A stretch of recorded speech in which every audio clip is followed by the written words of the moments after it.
You see the flash through your eyelids. That's how bright it is. A second sun burning through closed eyes, through walls, through that comfortable delusion that this was someone else's problem.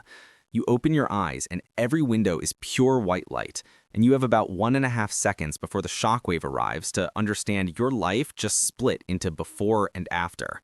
This is a nuclear detonation in your city. The blast wave is traveling at over 700 miles per hour, and physics doesn't care about your feelings.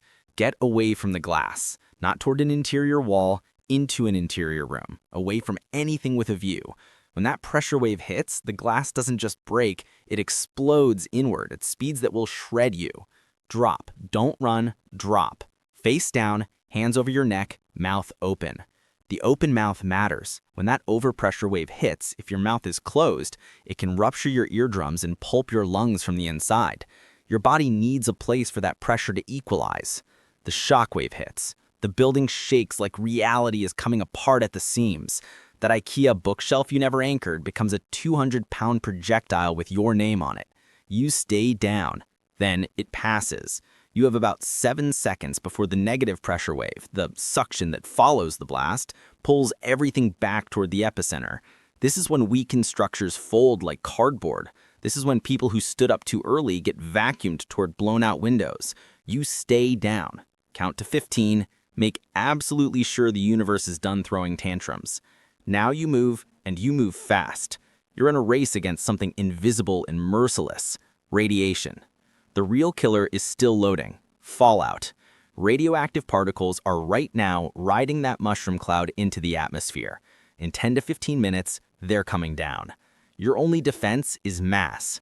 Every inch of concrete, earth, or dense material between you and those particles is the difference between dying in a week versus maybe living to worry about cancer in a decade. Basement. Now. Below ground, where several thousand years of dirt will absorb what the sky is currently vomiting down on you. If you don't have a basement, you go to the most interior room of the most interior floor. A bathroom in the center of a concrete apartment building. A closet with no external walls. A space so interior you couldn't get a phone signal on a good day. This is where people die from being good people. They run outside to check on family, to help the neighbors. You cannot do this. The radiation outside in the first hour can deliver a lethal dose in under 10 minutes. If you go outside, you guarantee you die. You stay inside, you stay alive, you increase the odds that there's still a later where reunions are possible. You cannot leave for at least 24 hours, and ideally you camp here for 48 to 72 while the most dangerous isotopes burn themselves out. Adaptation is what you do now. Your water heater holds 40 to 60 gallons. The toilet tank, not the bowl, the tank, holds clean water. Pipes still have water in them. Collect everything. Water is time. Fallout isn't a virus. It's not contagious. The danger is particles, physical dust on surfaces and clothes. If someone enters your shelter from outside, they aren't radioactive. Their clothes are. The solution is brutal and simple. Everything comes off outside the shelter space. Bag it, seal it. The person comes in and immediately washes every bit of exposed skin. This isn't paranoia. This is removing thousands of tiny particles that are actively dosing you every second they stay close. The hardest part isn't the radiation or the thirst. It's the sounds. Voices outside. Calls for help from people who didn't make it to shelter in time. You hear them and you know that opening that door means dying with them instead of living past them.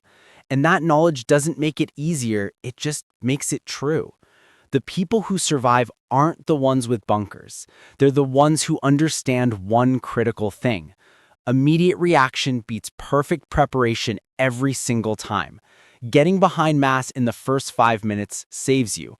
The first 5 minutes determined if you get a next 5 hours. The flash doesn't give you time to think, so you decide now, right now, before it happens, exactly what you'll do.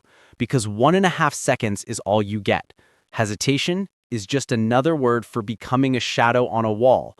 When the light comes, you already moved. That's the only choice that matters.